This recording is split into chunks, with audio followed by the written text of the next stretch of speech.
The Ascent Series is a curated lead-up to NUS Enterprise's flagship A5X Global Innovation and Venture Summit, which will happen this September 2026.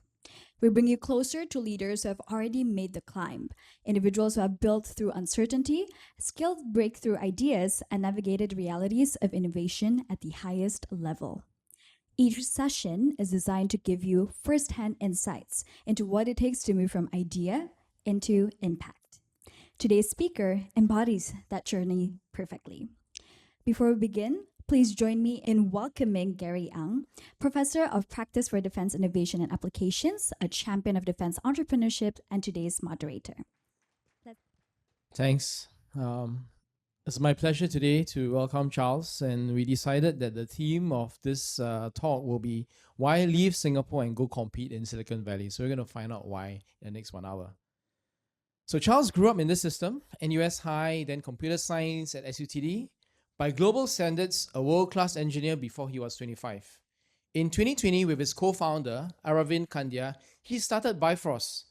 The idea, you can't safely teach an AI or a robot about the rare, dangerous edge case events that matter most. A collapsed structure, a near miss on a runway, a failure mode you will never want to see in the real world. So Bifrost builds them synthetically, 3D worlds and synthetic data that let machines learn the things reality won't let you stage. That bet has pulled in Sequoia, Lux, Wavemaker, Hustle Fund, Techstars, our own Cap Vista, and Airbus Ventures. Forbes put him on the 30 under 30, and this is Forbes United States. The company is now squarely in the path of two biggest waves in tech, physical AI and robotics. And here's the part that matters for today. He could have built all this from Singapore. He chose to run it out of San Francisco instead, but he never cut the cord. Bifrost still keeps a Singapore office, is active in Singapore, and Charles stays close to the conversations about where Singapore's tech and AI ambitions are headed. Local roots, global reach. So this afternoon is far from a victory lap. It is a field manual, but anyone in this room sitting on a world-class skill and an idea and wondering whether they have to live to win, this is the conversation. Please welcome Charles Wong. Thank you. Sure. Hi, so I was asked to do a short introduction of my company just before we dive into the panel itself, so you get to know me and my company a little bit better. Maybe a bit of introduction. You know me as Charles. I'm the CEO and co-founder of Bifrost. My background's actually in autonomous vehicles. So before this, I was working at a company called Motional. We were one of the few full-stack self-driving car companies in Asia, MIT spin-off based in Boston and Singapore. My stint there was pretty short, but I did work on perception algorithms and fleet management. Right? You mind just... Oh.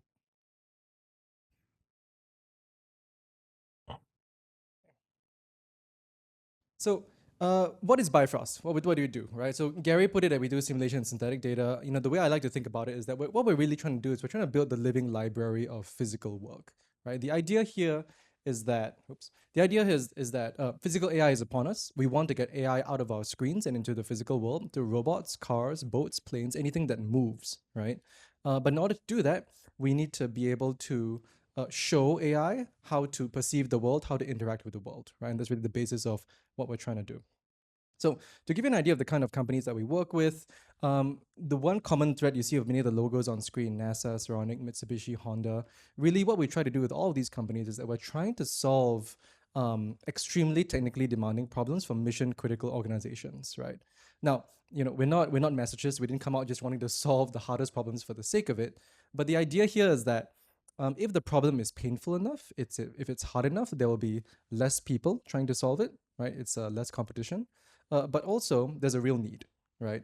For a lot of these companies, failure is not an option. If they go into the field and their vehicles die or their satellite fails to detect something, that is often, you know, more than just money that's being lost, right? So that's why we chose to work in areas like this, right? So just a bit about our team. You know, we've shipped physical AI before. I've talked about myself, but I'm usually joined by my CTO and co-founder, Arvind. I met the guy in SUTD. His background is in more foundational AI research. So things like GANs, diffusion models. Before we had Gen AI, we had GANs, right? Now we have LLMs and all these things. But he was there at the forefront. He used to build computer vision systems for diabetic retinopathy, which is where you take a low-cost smartphone camera, you put it up to your iris, and it tells you what risk level of diabetes you have. So he was building systems for a medtech company. They ultimately beat Google in clinical trials in India, and they wound up getting acquired by a large pharma tech. So that's great for him. Whatever the case, in both of our experiences, both me as an autonomous vehicle engineer and him as an AI researcher, we kind of aligned on some very similar problem statements, was that AI is never going to make it into the physical world in a meaningful way unless we solve the problems of data, simulation, and building a library of physical work, right? So how do we get AI into the physical world, right? We're working on this one problem for a long time.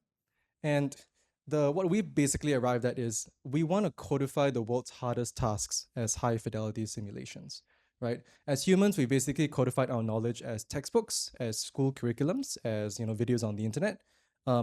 Physical AI does not have this luxury, right? Why ChatGPT and other LLMs sprung into prominence so quickly once the technology was unlocked was because the internet presented a beautiful, clean corpus of data, right? You could scrape it, you could scrape Wikipedia, you could scrape Twitter, you could feed it onto your LLM, and suddenly, boom, you have a chatbot, right? I'm obviously oversimplifying, but in broad strokes, that's how it happened, right? Physical AI does not have that same luxury, right? How do you codify driving a car? How do you codify washing your clothes, cleaning your dishes? How do you codify, installing spare parts in an automotive factory? That's really, really hard, right? And the cameras are all inconsistent. The parts are inconsistent. The arms and robotic embodiments are all inconsistent. How do you even do that, right? So that's the problem that we're trying to solve. And at Bifrost, and I keep mentioning this again and again, the way we see it is that we're trying to build a living library of physical work.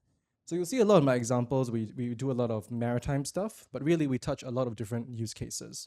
So unmanned surface vessels, you see on the top right, we got a space application with NASA that's on moon, construction, aerial, CCTV, robotics, all these different things, right? We are trying to build simulation that covers all of those things. So to give you maybe get a bit of into the meat of it a little bit, we have shipped one platform so far called Stardust, right? And Stardust is our flagship simulation and synthetic data platform. It gives a robotics developer the ability to generate high fidelity time series scenarios of whatever use case they're trying to build without needing any 3D knowledge, right? So in the past, to build something like this in CG using generative AI or whatever, you would need a whole studio of 3D artists, technical artists, and all that. What we've tried to do is shrink that experience into a Python library, something that a developer can use with no 3D experience, right? That's what we shipped so far. And the things that we've done with this, so this is an example of some of our synthetic data being replayed. This is for a driverless boat, an unmanned surface vessel, right? So this tool you see on screen is like a data visualization tool. It's normally used to visualize data you collect from your real fleets of boats.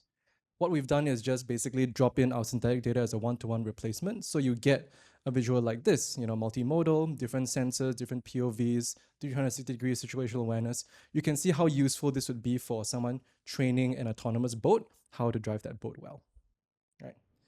Another really fun example is space, right? So this is NASA is one of our customers. They build all sorts of things, right? Landers, rovers, things go on Mars and Moon.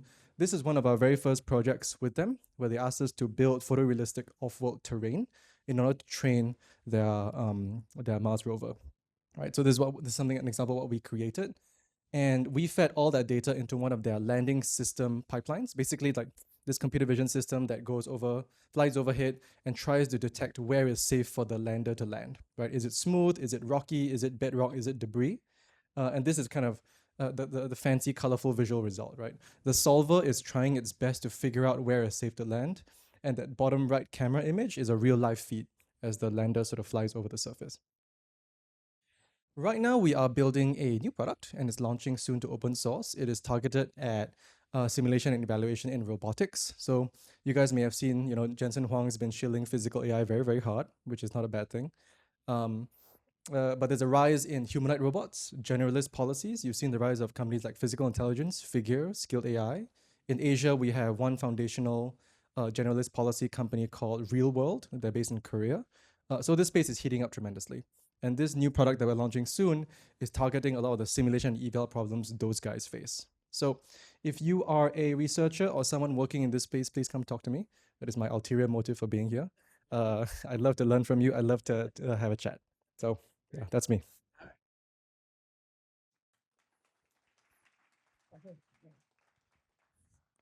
So take us all the way back. What kind of kid were you growing up? Were you the one taking things apart, rebuilding them, or did the founder instinct show up later? I was a massive nerd. uh, no, I mean, to be honest, right? I was an unfit, chubby little kid. I did well in school, right? I was gifted a bit of genetic gift from my parents to be able to do Okay. well enough in school. My parents were extremely tiger parents. I still remember. I still have trauma of being locked into the study room with them 24/7 before exams. Uh, Not unlike a typical Singaporean upbringing, I guess, right? Um, um, but I think the one thread that has always stayed with me from when I was a kid all the way till now is kind of a curiosity. I know it sounds a little cliche, but like I genuinely did want to know about how things work. I genuinely wanted to not say take things apart, because in Asian household taking things apart means getting scolded, so that wasn't really an option. But then definitely wanted to not peel away the layers of the onion and figure out how the world worked. Right. I think coming into adulthood, you learn to unprogram or reprogram a lot of the, you know, I don't want to say trauma, but like the things that don't serve you as a kid, and then try to highlight the things that do serve you as an adult. And that's an ongoing journey even for me now. And I'm 32. It continues to be a journey for me, but yeah. So there are quite a number of NUS High alum, and I think this video will be shown in NUS High. So I've got to ask this question: how did NUS High shape you to be the person you are today? Yeah. I really enjoyed my time at NUS High. I'll be the first to say, right? I actually didn't do that well at NUS High. Now, obviously, getting into NUS High was not easy, right? I'm very privileged to be able to do so, but I didn't actually do that well academically at NUS High. And at the time, you know, your tiger parents will say, "Oh, you're lazy. You're not doing your homework. You're not studying. You're not doing this and that." Now, as an adult, in retrospect, now with better education around mental health and all that, I can safely say that I was a different kind of learner. To be honest, I definitely had some form of mild ADHD. Like I would rather die than do the assignment that was presented to me. I'd um, but I think, you know, I mean, and I don't blame my parents at all, right? That's just a sign of the times, right? Now we try to do better for our own kids. But I was definitely a different kind of learner. I could not sit still and do an assignment, cram for hours and do the same thing. Maybe the trauma from childhood sort of carried over into my secondary school days. But outside of that, I think NUS High did allow me to satisfy a ton of that natural curiosity I had, right? I think a school like NUS High gave me a ton of opportunity to. There was like a ton of side projects, a ton of side quests you could do. The curriculum was definitely more free and easy. It was very project based, so every single class there was a project element. You could build something or make something and hang out with your group friends to do something more than just what the curriculum ordered for. And I always really appreciated that. And it was a bit of a shame when it was only like I love cars. In SUTD, I used to build race cars. And it was a shame that only after I left NUS High did they start building race cars in a program facilitated by SUTD. So that's a shame, but you know, NUS High was good for me overall. Okay. Honest answer: when you told your parents you're going to be an entrepreneur, instead of taking any safe, respectable path to be a bureaucrat like me, what did they actually say? Didn't go well, to be honest. So I'd begun working on an early prototype of Bifrost, like pre-company registration, pre-revenue, pre-anything, right? When I was about the last year of SUTD, and we had closed our very first pilot customer, which was SMRT, right? And they were willing to pay us $16,000 to build a computer vision pipeline to detect graffiti on trains, right? Now, obviously, it's so far removed from what I actually do as a company, but that was our very first little pilot, right? And that gave us so much, I guess, confidence that someone was willing to pay a bunch of ragtag students to do something, which is great, right? It gives us a ton of confidence. And so as I was nearing the end of SG, I was kind of thinking, do I want to continue doing Bifrost or not? A friend of mine who was at Temasek kind of asked me, hey, they're building a new technology ventures team. Would you like to join them? And so all I did was I had a coffee chat with her boss, right? I was just a fresh grad, very naive, just went to have a coffee chat. And as a naive fresh grad, I did a very stupid move of telling my mom that I went to meet someone from Temasek. And when I eventually told her, and she began to get these grand designs of like, oh my God, my baby boy is going to be in the corporate leadership of Singapore. He's going to rise up the ranks. He's going to do all of that. Because my mom came to Singapore from Malaysia. She was poor. She didn't have that opportunity. So seeing her son, oh my God, there's this opportunity before you. Why don't you go and grasp it? And then I had to break her heart and say, I'm not going to do that. I'm going to do this dinky little thing called Bifrost instead. I've got one customer. It's me and my friends. I don't know if it's going to work out. She didn't talk to me for a week. I think she's proud of me today, but it took a while. It took a couple of years. So for someone who spent 12 years in Temasek, you absolutely did the right decision. You should be a lot more ambitious than just joining Temasek. So every founder has someone who took a bet on them before they have proven anything. Who gave you your first real break, and why do you think they did that? I've definitely been given many, many breaks. I think many chances from really special people. So, it really takes a village. One of the most impactful ones ever was, I think we had only just started the company. And we had, applied to a bunch of accelerators. We didn't really know what the hell we were doing. Like we were just floundering a little bit as early stage founders sometimes do, right? And then this guy comes to me. I meet this guy at a conference, right? He is I guess he was in his 40s. It's a guy called Christopher. He's associate of NUS somehow, but I'm not sure how.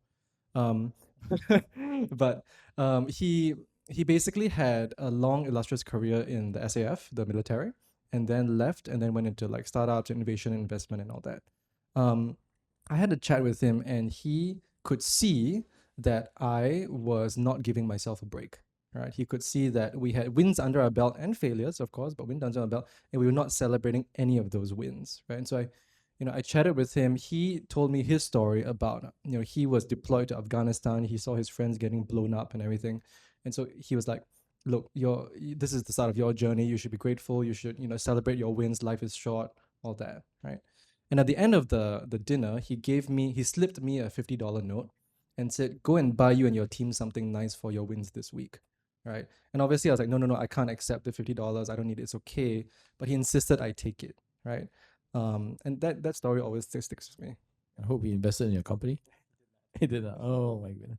You told me another story about a Pakistani guy that gave you a break, after Techstars and all that, and the guy Oh, in you mean Lux Capital? yeah, Lux yeah, Capital. Okay, yeah, okay. okay. Yeah. When you So talk about that, yeah. Sure. So Yeah. there was this was about the capital, the investment from Lux Capital. So for those of you who don't know, Lux Capital is one of the biggest deep tech investors in the world, right? They a lot of they're not into like they haven't invested in things like Spotify, Facebook, any B2C things, but all the unseen huge bets like nuclear power, autonomous vehicles in the US, they're probably behind it somehow, right?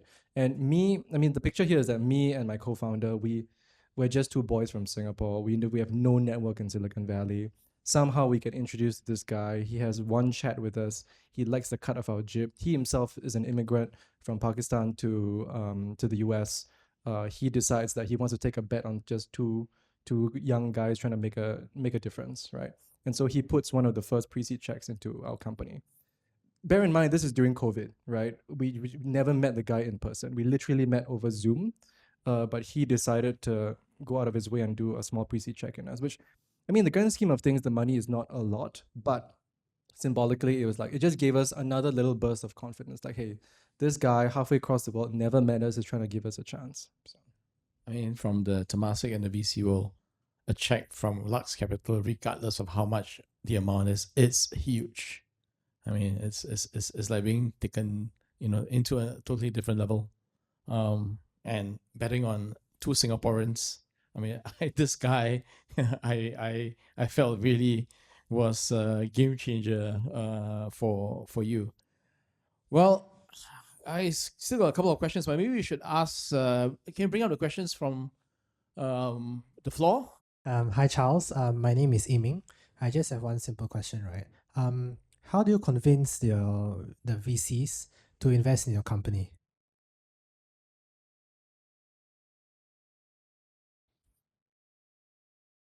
it's a bit of a complicated question because it's quite a broad question, right? There are many ways that there are many approaches to convincing a VC to invest in you, but ultimately it all comes down to trust, right? There's a VC trusts you with that investment, right? And that trust can come in multiple ways. It can come in a track record. Maybe you've got a PhD in so and so, you've got, you're a domain expert in so and so, you come into that. We didn't have that, right? We were just fresh grads, right? You can also show revenue and metrics, right? If you're a B2C company and you have incredible ARR growth, you can also show that. Many different ways, right? For maybe just reflecting that onto myself, right? The way we had to do it, frankly, was just showing a ton of hard work and consistently punching above our weight, right? I think I still remember the day we landed NASA as a customer for the first time, right? This was during COVID. We had not set foot in the US yet. We got an introduction from one of the somebody in our textiles network. This was like at 3 a.m. in Singapore. I was still living with my parents, and so was my co-founder, right? We were introduced to NASA, and in classic Singaporean fashion, we once we got the meeting, we over prepared the shit out of it. Like we all those simulations, like we just handcrafted every rock, everything inside our 3D engine, and then went for the presentation. And he was so impressed. He was like, "Oh my god, I want you guys to come and do a seminar for my team." And we were like, "Oh my god, oh shit!" Like NASA scientists want us two little boys from Singapore to present to their team of scientists. And so the following day, we do the same. And I still remember, like, we were so tired. It was 3 a.m. It was totally pitch black outside. Halfway through the call with NASA, like, my mom comes in and asks, "Charles, you want Milo or not?" And I'm like, "Mom, not now. I'm on the phone with NASA," right? It's like, um, and so I think it's little things like that. I mean, like, it's so unscalable. It's so luck based, but also when the opportunity presents itself, you have to over prepare and seize it when it comes, right? And so I think showing a consistent pattern of being able to punch above our weight convinced a lot of VCs to say, "Okay, I'm going to take a bet on these guys." I see. So trust, luck, and a lot of grit. Yeah. Thank you so much. Hi, Charles. I would like to ask, what are your top challenges that you have encountered in your founding journey, building from 0 to 1, and how you go about resolving them? So many. Bifrost has probably come close to death, like at this point 2 or 3 times, like really close, like 1 month of runway close. And every single time the challenge is different. Like, so it's always something different. Either the market is absolutely terrible, like in 2023, for example, the climate was awful. No one was raising any money, no one was spending any money, right? We came pretty close then. There are other times when, like, there's just we have a great team, a lovely team of very lovely and kind people, but people management is hard, right? And there has been more than one occasion where one contentious person in the team can poison the well, right? All of those things have kept me up at night for countless days, right? I will say that I could continue to keep listing different challenges, but I will at least give some light at the end of the tunnel, where, like, the challenges that we face as a company today are no easier than the ones we faced at the beginning. They're just going to keep getting bigger in scale and we will have more at stake. But I think me and my co-founder have also grown a lot along the way. Like, when we first started the company, we were just 2 fresh grads who didn't even know, we weren't even working adults yet. Like, we didn't know how to work in a corporate setting. We were not professionals, right? We didn't know how to manage a team. We didn't do any of this stuff. And suddenly we were entrusted with a few $1 million and asked to build a deep tech product, right? Since then, I think we've come a long way in terms of both our resilience and our ability to deal with problems, see the problems before they come and hit them off. So it does get better over time, I guess is what I'm trying to say. I've got a question here. Thank you. In fact, my question, you have already mentioned the people management is quite tough. In fact, my question is much deeper in this point. My question is quite simple, is how to work with all these talents engineers, because in AI industry, there is a lot of people there, and main success in a company may be based on the people. I don't know whether you agree with that or not. Yeah. So there will be maybe 3 phases to manage people. First, as a founder, as a new beginner in this industry, you have no reputation, and you need to attract a lot of engineers to join your company. How do you do that? Because there's a lot of attractions outside. They can join some famous, very famous companies around. How do you let them trust you, trust the future of this small company, and believe that they join you in the right direction? That's the first phase. And after that, after they join, a lot of engineers, they are really talented, but they have really personalities, and they have different points on everything, almost everything. They may fight on a lot of things. They cannot get an agreement. How you manage that? That's the phase two. And then phase three, after your success, there's new problems, because you are success and your reputation in this industry. A lot of attractions will come, and invitation will come for the core member of your team. They will invite them to join another opportunities.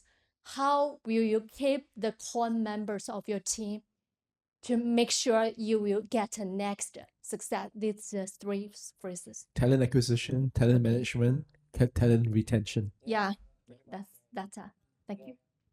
Yeah, pretty multi-part question. I think, so maybe the first bit, right? How do you attract talent, especially when you have nothing? Like, you don't have a brand, you don't have funding, you don't have like a ton of track record, right? We just hired our most talented friends to start, frankly. That's ultimately what we did. We were not going to go out and attract top talent, top PhDs from so on and so forth, right? I think when attracting talent, the kind of thing you have to accept is that there is an entire pool of talented people out there, and there is a subset of that pool who want to join an early stage startup, are excited about your specific mission and goal, right? Beyond the money, right? You can't offer them FANG level compensation and packages, right? So the only thing left is either the working environment, the culture, or the mission that you're trying to fulfill, right? So once you've self-selected for that, there's really not a big pool anymore, right? And honestly, as a small team, you don't need more than that to start with. That's how I think about it. In the middle, when you're trying to grow the team over time, I mean, we hire incredibly slowly, right? The adage is like, hire slowly and fire fast. Like, we really take our time with our hires, multiple rounds, talking to them. We try as much as possible within reason to allow them to work with us in some capacity before they join us. So there's some ways you can do this, right? You can have them come in for a week, and obviously logistics and their own, if they have a full-time job, whatever, right? But try to get them in to work with you for a short period of time, right? Compensate them for their time, right? Make it worth their while, right? Make a very learn as much as you can about them before you bring them in, right? It's not just employees, it's investors, it's advisors, it's all the same thing, right? As for talent retention, right? You can almost treat your team as you can break your team down into tiers or strata, right? There are going to be people in your team who are absolutely critical, right? These are there are many names for these people. They're your bus drivers, they're your lieutenants, they are your key personnel, whatever, right? These people are people you have to keep close, keep nurturing, and reward disproportionately, and like really make it worth their while. Now, you can't pay them FANG salaries again, right? That's not quite the point. But to whatever extent, ESOPs or any other fashion titles, whether try to reward them disproportionately.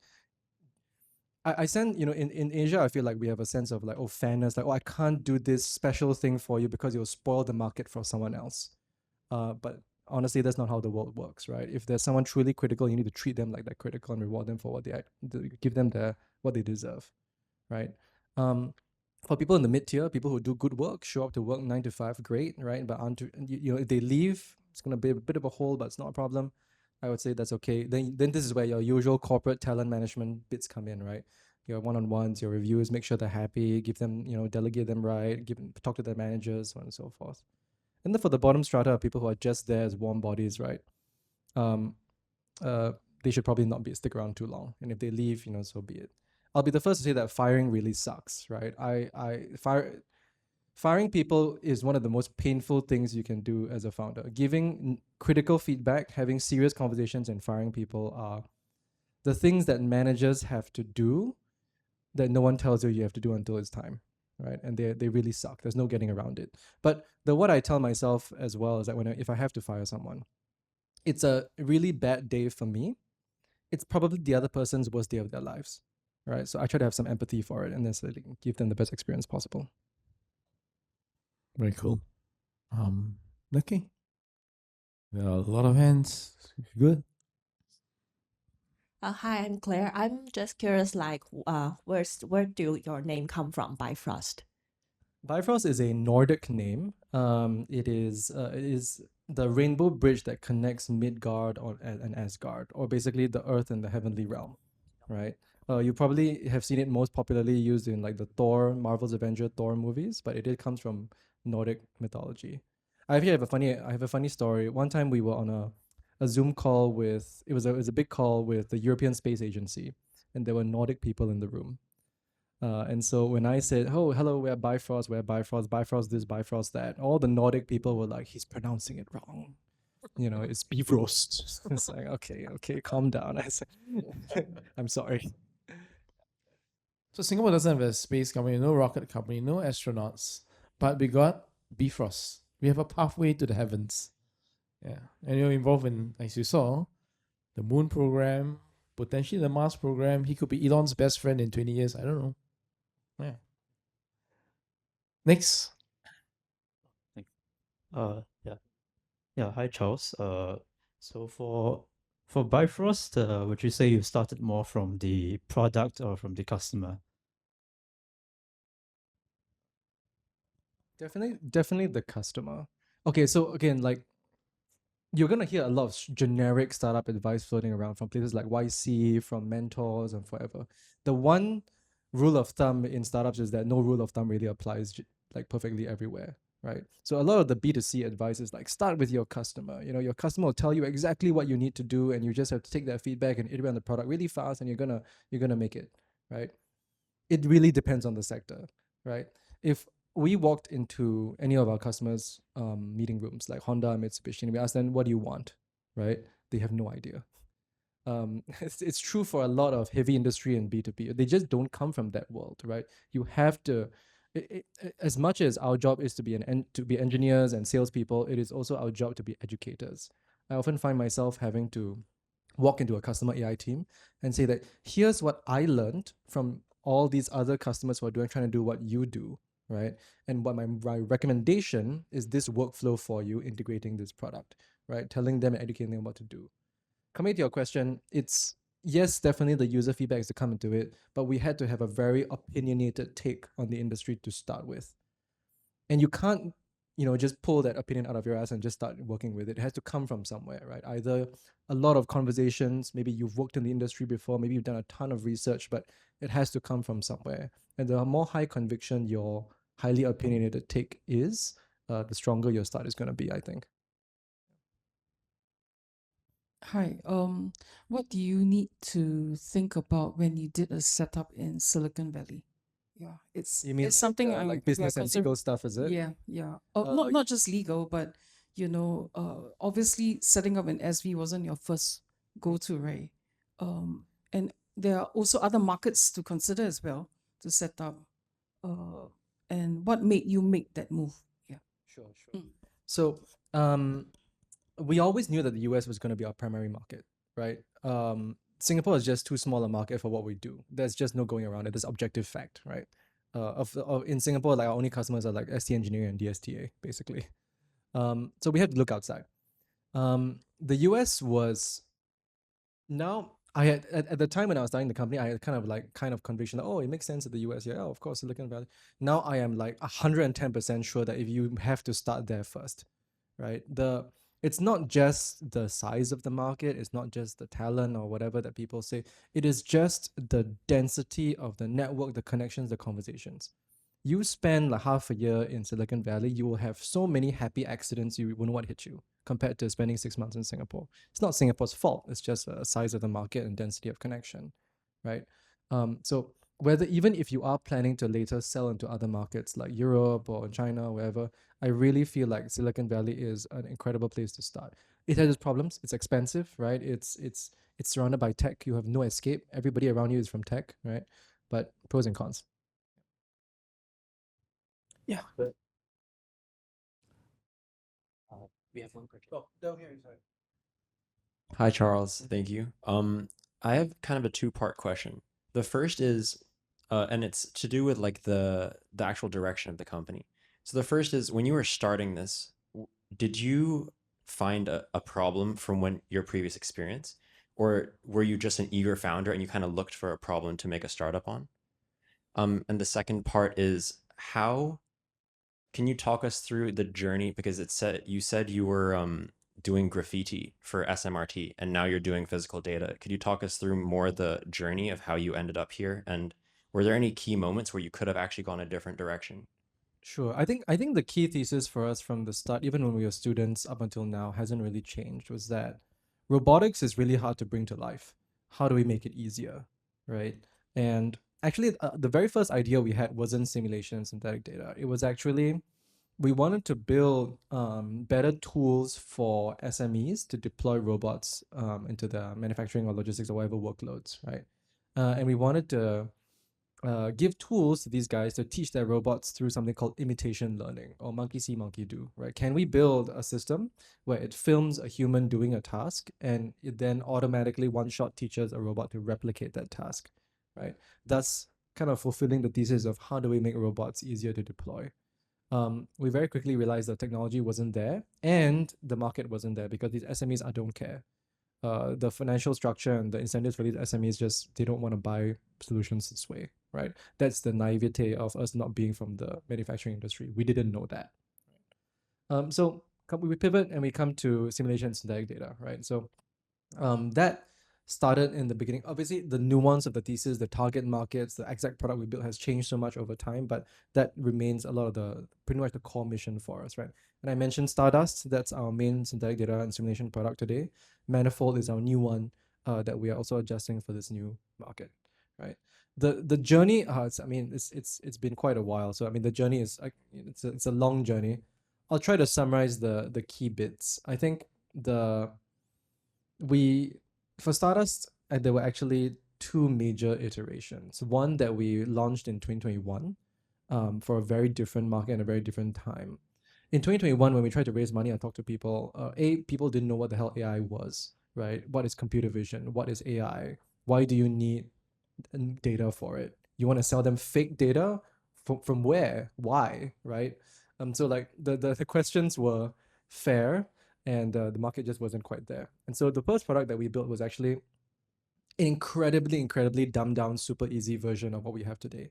It was really like point and click to create your own synthetic data sets for training computer vision. Really like as easy as an e-commerce checkout, right? That worked for a time, and then suddenly the industry moved on. People started understanding that synthetic data was not just a nice to have, it was a critical part of your data strategy if you were building physical AI, building robots, right? And so we had to change too. And so in 2025, we actually relaunched Stardust, now developer first. So rather than point and click and being a bit, foolproof, it was now a Python library first with a 3D canvas on the side. And that Python library is extensible, it's powerful. You can now use Claude Code to like generate scenarios for free super easily. And it wasn't smooth sailing all the way, right? We had to fail so many times, win so many deals, lose so many deals, up until today. Yeah. Here, there's one related point, your question and the lady's question earlier on. If you're in Singapore, you could be a big talent, big brain, but you're going to be stuck with small problems, SMEs and all that. You deserve a better break. You need to look at world-class problems, difficult ones, deep tech ones. And I think that's how Bifrost evolved, because they were exposed to all sorts of cutting-edge problems, as you can see, space. I mean, that's the ultimate where, physics, mathematics, computation comes in. And you got to be there. You could use the same kind of set of skills, but you could be looking at small SME problems. Nothing wrong with that, but you need to give yourself a break or a chance. And I think this relates to Charles. One question: what made you decide to go there? Because Singaporeans tend to be very risk aware, but not risk seeking, which is very Silicon Valley. how did you become risky seeking despite being a Singaporean? And when you are there now, how would you describe yourself? Is it a balance between the two, or you're even more risk seeking now? Did the risk awareness help you in Silicon Valley or impede you? So a few points there, right, before I dive into it, right? I think having the benefit of having like Singaporeans in my team and folks in the US, everywhere, an international team basically. Singaporeans are world-class talents, and I'm a bit biased. I am Singaporean, but I genuinely believe this. Like, we have the mental horsepower, we have we have all that. Not just Singaporeans by birth. The Singaporean community absolutely has the horsepower to do it, right? We have all that. Singaporeans just tend to have a bit of a marketing issue. We're not very good at selling ourselves. I think that's the real crux of it. But there's definitely there, right? So those are the priors. The second thing on like risk, I don't actually see myself as a particularly risk-seeking person, if I'm honest, right? I'm gonna like call out some of my own privilege as well, right? Like, starting Bifrost, like I could only start Bifrost because I was not at risk of going destitute, right? Like, my family was comfortable. I wasn't gonna go seeking for my next meal. I could take the NASA call from my parents' house because my parents had a house, right? And they allowed me to stay in it well into my 20s. And give you Milo as well. Yeah, and give me Milo. That's critical. pretty Critical. important. Yes. So I could only do those things because I had that like safety net around me, right? Glad I did, because then I managed to do all those things eventually. For me, like, thinking about going to market in the US, that was almost not like even a risk question for me. It was like, it has to happen. If it doesn't happen, Bifrost doesn't really have a future. There's no point doing Bifrost if I can't do that.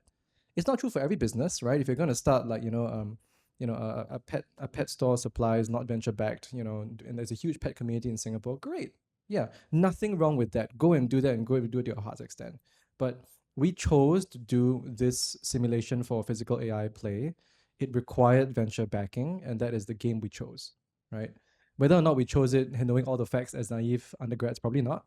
But that's what we chose, and we had to follow through on it. And so going to Silicon Valley was ultimately a very logical decision.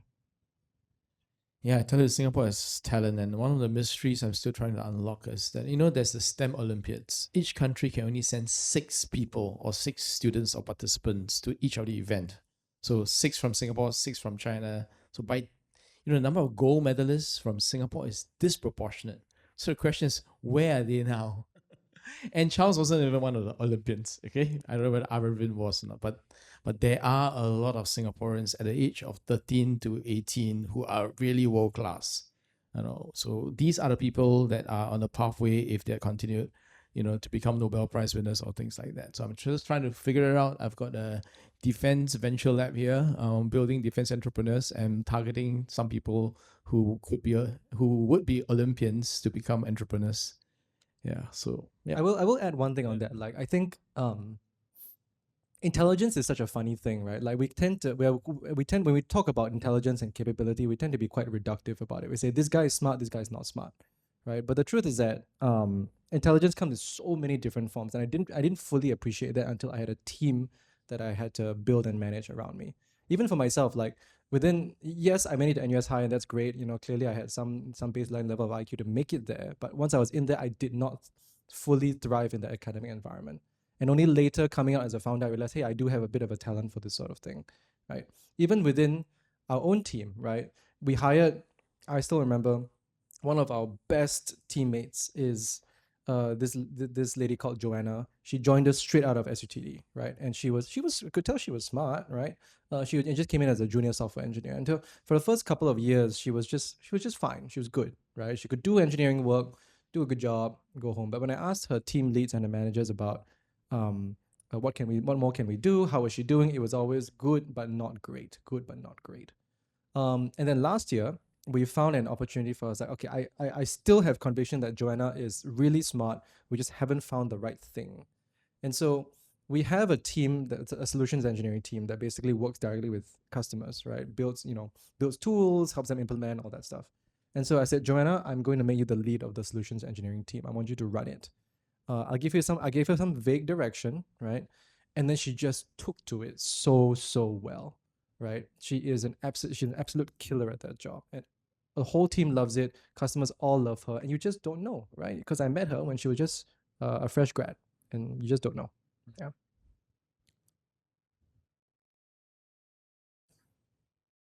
Hi, sorry. This one might be a little bit of silly question because I'm not tech background. I'm from medical.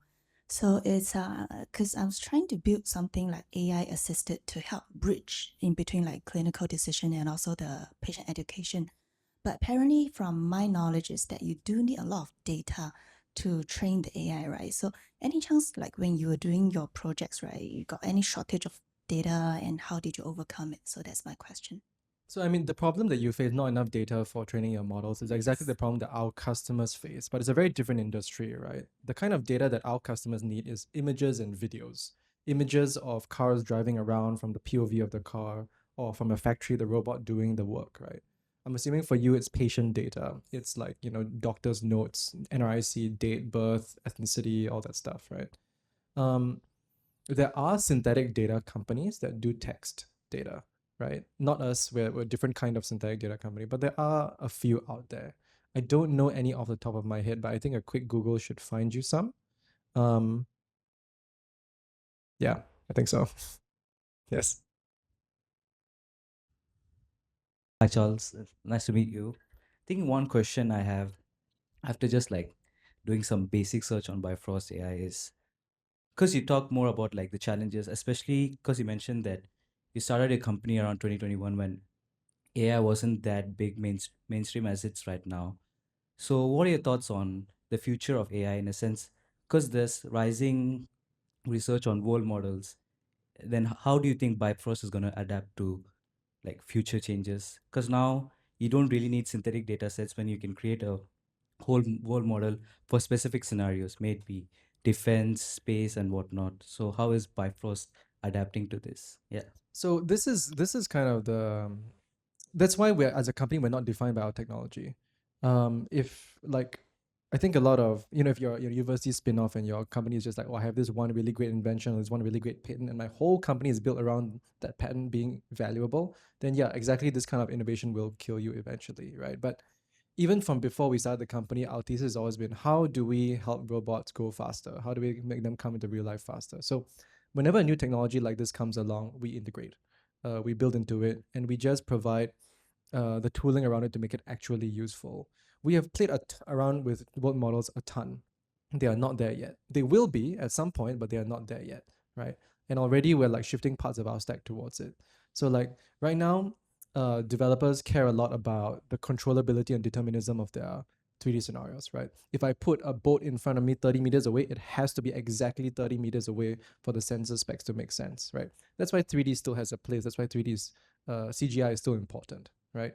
But already we're beginning to replace parts of our post processors and renderer with generative models, right? So like we render the scene in a very low resolution pass, and then we use either a world model or a really sophisticated diffusion model to do new rendering on it, for example, right? So for us, this is like we think commercially, we don't think researchly, right? So we're always trying to figure out where is the line, when is the technology ready that we can start to bring it and incorporate into our tooling. Yeah.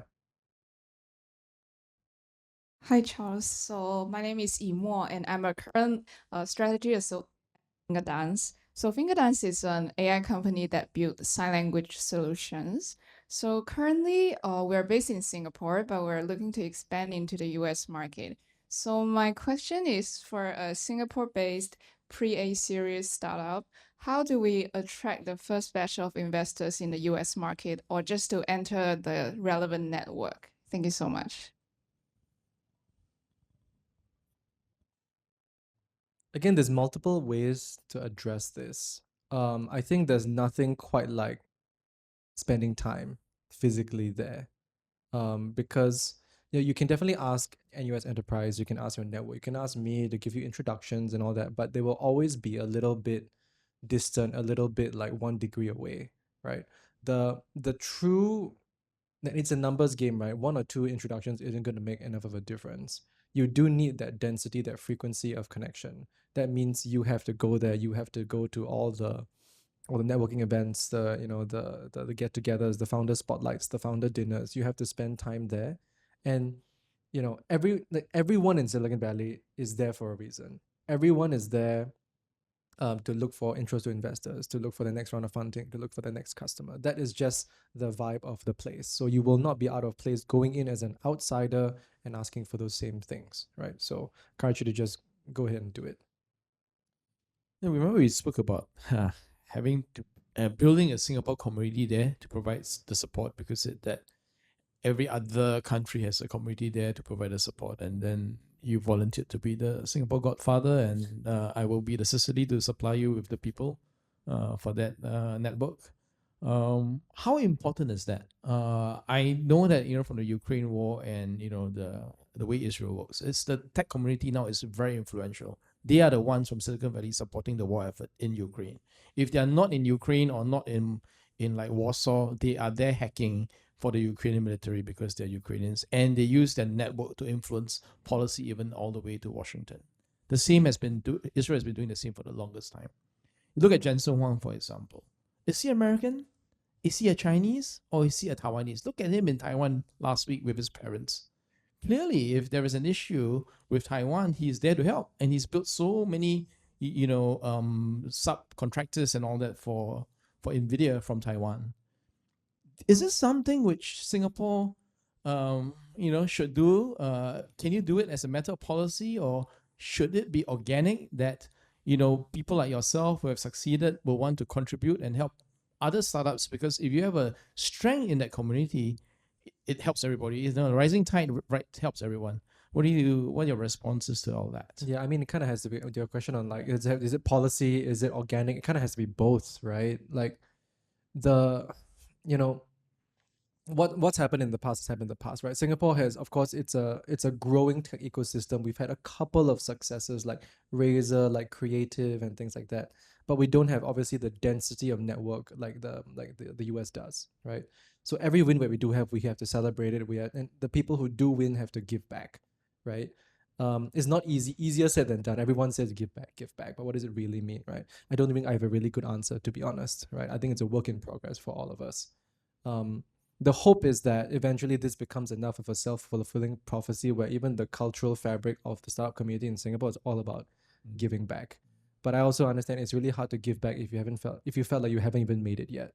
So chicken and egg, we got to figure this out. But more in building up in Silicon Valley, then you can give back to Singapore, because the idea is to be local yet global. And how does Bifrost do that? Because you still have your Singapore office, you're US based, most of your customers are down there. How do you balance between the two then?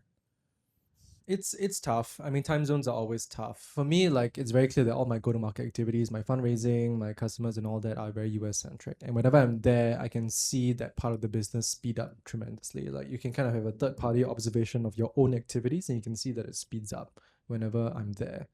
But at the same time, like, Singapore offers a really special base of talent. Talent per dollar in Singapore is way better than the US. And it's not just because the US is expensive, it's because Singapore is good. And so I truly believe that. And so it's a balance that we're forced to contend with, because that's where we got our start, right? So actually, back to the company founding, we always knew the US was going to be our primary market, our primary base. But we started during COVID and we were locked down. And so we had no choice but to start building from Singapore. And it's only about a year or two in that we flipped the company's incorporation to be US headquartered rather than Singapore headquartered. But it was a very intentional move. We knew we had to do it sooner or later. And it's the balance we live with, and the balance works for us right now. So my boss, Sian, is here. He's the head of NUS Enterprise. So we are trying to help Singaporean founders go to Silicon Valley. This is not our traditional role, because our traditional role is to keep them here in Block 71. Lock them up, chain them, don't let them leave. So, yeah. But now we think that actually, learning from your experience, right? Do you think we can institutionalize this? How can NUS Enterprise balance both, local yet global, to really create the champions? We have discussed this. Joseph Schooling, the reason why we have 100 meters gold medalist at the Olympics is not because he was locked up here. Because he went there when he was 12 years old. And the parents, like your parents, well, maybe, yeah, they mortgaged their home because the son's got talent. So as I mentioned earlier on, Singapore's got talent. So how can NUS Enterprise help the Singapore talent by letting them go to Silicon Valley instead of just being in Block 71? It's a complicated question. If I could answer it, I think I'd have your jobs, but I don't. I I don't. I can't answer that question super easily, right? It's tough. It's tough. I mean, speaking subjectively as a founder who's been there, right? Like, I value whenever someone in the Singaporean community, whether it's like Enterprise SG or SGN or NUS or SUTD, reaches out and genuinely wants to engage and wants to help, right? I do appreciate that. What I don't appreciate is like if there's any even a whiff of being locked down or being chained down, like come back, we have IP rights over your thing, we want to put a check into your next round because you came from us or whatever. The moment that comes out, it's like, I have the allergic reaction to it. But that's it. The relationship has to be reciprocal, right? So if I can't give back in terms of like shares or money or anything like that, one should try to give back in terms of like if you guys need a landing pad, you guys need a warm intro when you're in the valley, like hit me up, right? I'm happy to help. And that's, I think, the very least I can do. Okay. Yeah, go ahead. Hey Charles, just curious, have a question here. If you had to narrow down like one turning point that really accelerated the growth for your startup, I know you've talked about Techstars, I know you talked about the check from Lux Capital, but what really was it for you and why? I think two major points. One was that first check from Techstars, right? That gave us our first network in America. So the way the Techstars program that we went through works is, so there's YC, there's all these other accelerators, right? YC is great for fundraising, right? If you want to raise a big seed round coming out of it, there is no better accelerator than YC because just the signal, the attention, the way the whole program is built, it really gets you that leg up in terms of fundraising. But at the time in 2021, we didn't feel like the biggest problem was fundraising. We felt like the biggest problem was network into logos like these, right? Like Honda, Mitsubishi, NASA, people like that. How do you even get in the room with that with no track record and nothing to your name? So we did the Techstars and specifically the Techstars space program, right? And the space program was sponsored by a bunch of like US government, US enterprise, heavy industry, all sorts of those sorts of people. And they put us through the ringer, like introducing us to like 8 people a day of different parts of the organization. It was torture, but it was incredible for our network just to seed it, right? So that was the first major sort of acceleration point. The other acceleration point came, and this is classic, right? It's not our doing, it's the market's doing. It's when Jensen Huang came out and just declared to everybody that physical AI is here. We had no control over that, right? I'm not related to him. I couldn't tell him to just go and do it, right? But clearly, the market is way more powerful than any single company, right? And if the market decides, well, except NVIDIA is the market, but if the market decides something, then you're just kind of along for the ride. If the market is really shit that year, then it's going to be tough for you no matter what you do, right? And for us, with the moment physical AI became physical AI as a term had already been used in our industry for a while prior, but it was just him going on the GTC stage at the keynote and saying physical AI is here, and suddenly this Cambrian explosion of new companies, investment, excitement around it, and that's really how it came about. It helped us a ton because suddenly you imagine our customers, right? Let's say a big corporate like Honda, for example, right? The big wigs, the old Japanese executives at Honda, they don't care about synthetic data or simulation or any of that stuff, right? They just care about their shareholders and their bottom line, right? They care about what the rest of the industry thinks. They care about what's the hot buzzword for innovation and all that, right? So when a market maker like NVIDIA comes out and says physical AI is here, you can imagine the next board meeting they have, they're going to ask all their people and say, hey, are we doing anything in physical AI? And suddenly spending must go towards physical AI in some way, shape, or form. And by the time it trickles down to the R&D teams, the working teams, it's like, oh yeah, we should put out a call for startups, put out a call for innovation into these industries. That is unfortunately the way a lot of industry works, and you don't have a ton of control over it. It's just this reality of it. Yeah, go ahead.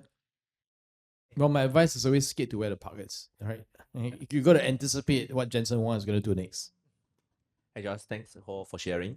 Going forward, what do you think of a good exit for a company? Do you think about like being acquired by some big company like OpenAI, Anthropic, or like thinking about the road to IPO? The way I've been asked this question several times. The way I think about this is that I'm not really gunning for a specific exit type for the company. For me, the mission is important, right? The mission, and this is from the beginning of the company till now. Like, how do we make robots come fast? How do we make robot development easier, right? How do we make physical AI more real? And so, when it comes to the exit, we are open to any option which lets us continue to accelerate that mission. So let's say if a big robotics company says, Bifrost, I want to buy your technology, put it in house, and use it and sell your tool open source or sell your tool closed or whatever, right? Cool, let's discuss it, right? If Bifrost one day becomes big enough where we can just decide to IPO on some of the markets, and that lets us build tooling even faster and better and reach more people, cool. Let's consider that possibility, right? But that's the lens at which I look through it. I don't have a specific, desired exit. There's I can speak generally about investors versus my investors. My investors largely leave the control of our fate in our hands. Obviously, they nag us and tell us to do things and be better about housekeeping and all that. That's normal board stuff. But sure, right? They ask us to entertain the possibility. But they still want us to do the research and make the decision ourselves, right? So that's not the same for every board. Some boards just want to make a quick buck and force you to do something you might not want to do. Yeah. Thanks, Charles. Yeah, so my question is, just now you mentioned that now the attention is driving towards physical AI, and it's a huge wave on that, a lot of investments, a lot of budding startups in that space. So how do you, what is your unique edge in that space, and how do you foresee to sustain that edge, given that there's a lot of new startups and competitors in that space, as well as versus incumbents? Maybe the lady beside you can ask the question. Yeah. My another question is, what is your biggest blind spot as a leader? Two very different questions, but okay. First question, there's no real lasting advantage anymore for any company. The only thing you have really is speed and how quickly you can adapt with the times and launch something or do whatever quicker than somebody else or smarter than somebody else. Anything you might have prior, like even though but people are like, oh, Bifrost has been working on physical AI for a couple of years now. You guys have a first mover advantage. No, not really. Someone else can come in, and if they can build faster than us and build a network faster than we can, they will win. That's okay. That's just how the world works. So speed. Second question on blind spots as a leader. This comes back to the whole personal development thing. I feel like, and this is different for everybody, right? As a leader, I know that I am quite conflict avoidant, right? Which is tough when you're a CEO of a company. This is just how I was brought up. It's just what my personality, right? It's something I've had to work around my entire life. It comes up in different ways for different people. Like for me, if there's a hard conversation to be had, I need to fire somebody. That gives me a lot of pain, right? It's not what I enjoy at all. But then there's the responsibilities you have as a leader. You have to rise above that and do something about it. Everybody's got their own blind spots, so. Yeah, go ahead. Hi, Charles. My name is Hiroki, working in a traditional Japanese manufacturing company. So my question is, as you mentioned, my clients are all facing the same issues. Yeah. But anyway, so my question is, a lot of people are trying to focus on building the smart AI models, but at the same point, you already realized that the real issue wasn't the gun, it was the bullet. So when did you first realize that the training data was the real bottleneck, and how did you know that it's going to be a real huge demand for everyone? I think this is coming back to opinionated insight. We believed that even before starting the company because we faced it ourselves. Like I was working in autonomous vehicles, and I was interviewing my old boss about how the models get trained, where are all the challenges, where are the bottlenecks when you're trying to build an autonomous vehicle. And the one little fact that never escaped me was the time it takes to get raw footage and data out of the car, then brought it into a local server, then filtered, curated, quality assurance, send it for labeling, come back and everything. To assemble a whole data set took a year. right? A whole year for a startup, a year for a startup is an eternity. So clearly, data was a problem. Data, the speed of access to data, the availability of that data, right? At Motional, another problem that we had was our car kept failing to detect bicycles, right? Because there weren't that many bicycles on the road in different colors, shapes, times of day, weather, whatever. So what we had to do, the Boston team had to attend the Boston Bicycle Conference and drive cars round and round the exhibition center and collect as much data as they could, which sounds like such a stupid solution, but it was the only solution they had. So clearly, data is a problem, and that's pretty much informed what we did. So the question is synthetic data better or real data better, or is it something blended? Especially when you don't have enough data. For example, right now, you're going to get war data out of Ukraine is export control, but it's absolutely needed because everyone's trying to build a counter drone solution. So how do you then, build? Is it GAN? Is it what kind of ways do you create synthetic data that is better than real data and cheaper and all that? I wouldn't say better, pros and cons, right? With real, with synthetic data, no matter how good your simulation technology gets, no matter how good world models get, all you're really doing is trying to mimic real life. And mimicking is only, has a natural ceiling to it. However, the massive advantage that simulation has in general, not just synthetic data, but all types of simulation, is scale, variety, and scale and variety, right? Your ability to, let's say you're training a robot, right? And you want to, you've built a brand new policy for it, a whole new set of rules for it, and you want to test it, right? So I can either wait until I have access to the warehouse next month, then I bring the robot there in a van, deploy it, run the routine, and test it and see what happens. Or I can send my policy into a cloud server overnight, run 10,000 evaluation runs across every possible configuration of the factory. In the morning when I wake up, I sit down and look at my dashboard, I can see where the robot passed and failed, right? That is just a totally different prospect. The simulation is not as realistic as reality, can never be, but it's a different set of pros and cons. Yeah, one more back there. Maybe I take a couple more and then we're gonna draw this to a close. Yeah. Hi, Charles. I have a question more in the investing point of view. Is in the plans of Bifrost to go like public and become a company of the stock market, and how? And also talk like getting the what you said about Jensen Huang. The IPO of SpaceX could bring it to Bifrost a lot of exposure. How do you plan to utilize that exposure that SpaceX may bring you to your company? Yeah, I don't, to be honest, I don't, the second part of your question, I don't really think about that because we're so far from IPO. If it comes one day, great, then I will wake up that morning and think about how to solve those problems. But right now I have too many other problems to work on.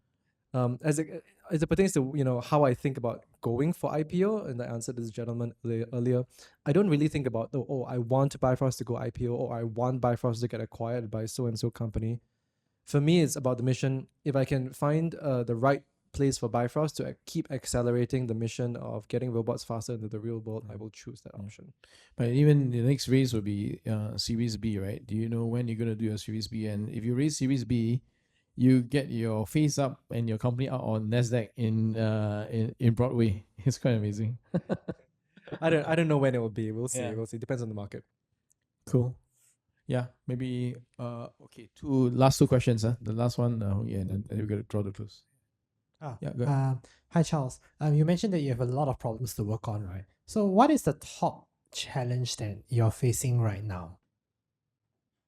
The launch of our new product, the one I mentioned earlier for simulation eval for robotics developers.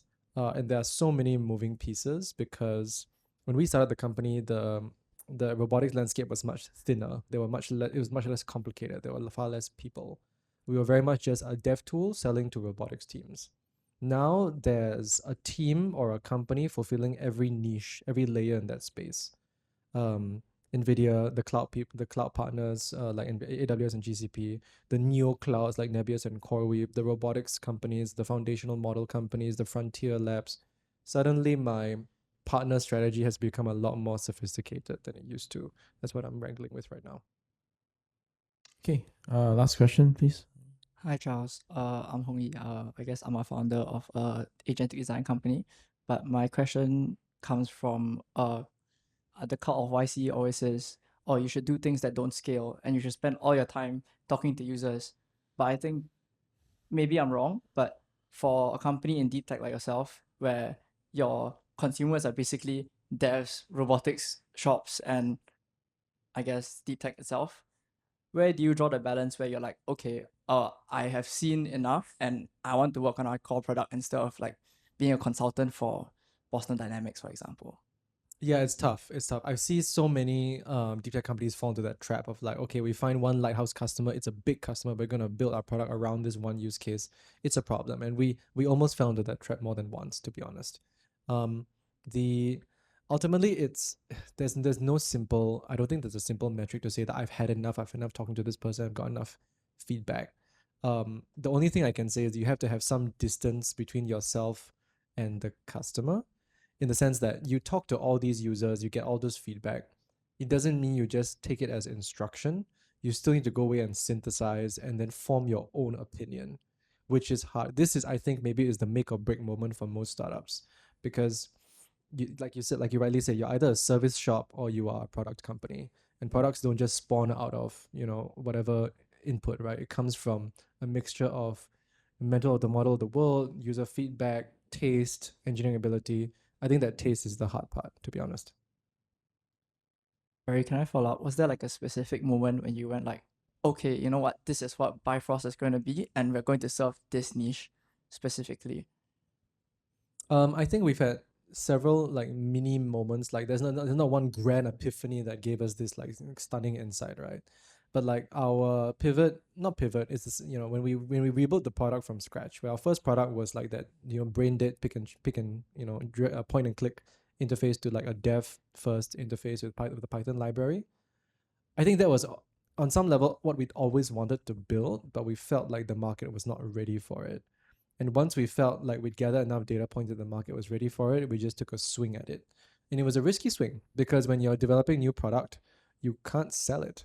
You go without revenue for a little while, right? And that's kind of scary. But if that's why you have to have conviction in your opinion, right? If you have high conviction enough, do it, law. Okay, before we let you go, Charles, I'd like to end, all these sessions with high energy. So quick fire questions. Just whatever comes to mind, no overthinking. San Francisco or Singapore, who's got the better coffee? Singapore. Okay. Milo, Singapore wins hands down. We got only ones with Milo, right? The one Singapore dish you fly back for. Oh, tough. My mom's fried rice. Oh, wow. You really know how to flatter your mother. I must let her know. My mom is gonna listen to this recording. Oh, definitely. Hi, Mom. You have a great son. He's helping my career, by the way. Yeah. Hiring a first engineer, raw IQ or sheer grit? Grit. Most overrated piece of startup advice?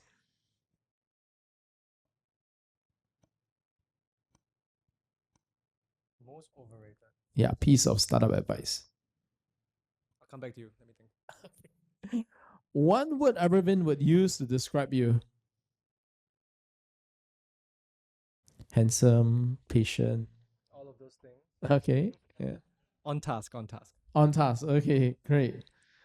All right. I think you see, it is really tough being a founder, and you can see, that he's got too much advice from people that he can't answer that question. So that, in a way, is a pretty good answer. Okay, don't give advice to startup founders. They are a talent. Learn from them. Thank you very much, Charles. Thanks.